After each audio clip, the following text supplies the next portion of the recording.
A high school in Santa Clarita, California, a Walmart in El Paso, Texas, a business district in Dayton, Ohio. Those are a few of the places where there have been deadly mass shootings in recent months.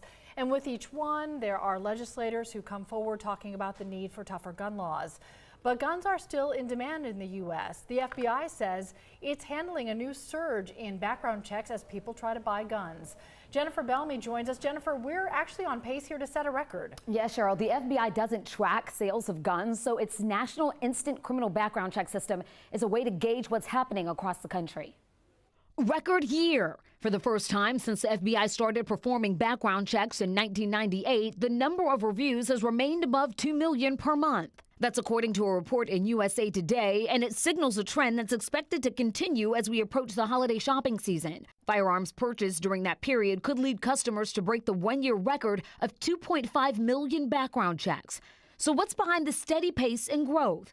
Analysts believe the numbers show the industry is bouncing out of what's called a Trump slump, a slowing that came after the election of a pro-gun president.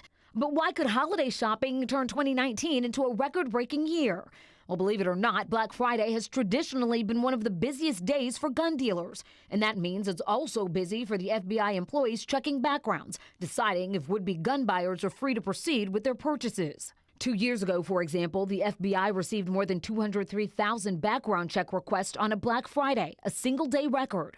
The last time the FBI experienced an overall record flood of checks came in 2016 under the Obama administration, which was in pushing for gun control legislation.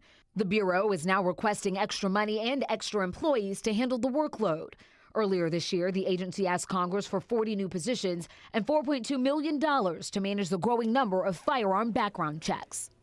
And the rise in background checks is creating other issues for the FBI as well. The Bureau says it's had to reassign nearly 300 people at different times, which creates backlogs in other areas.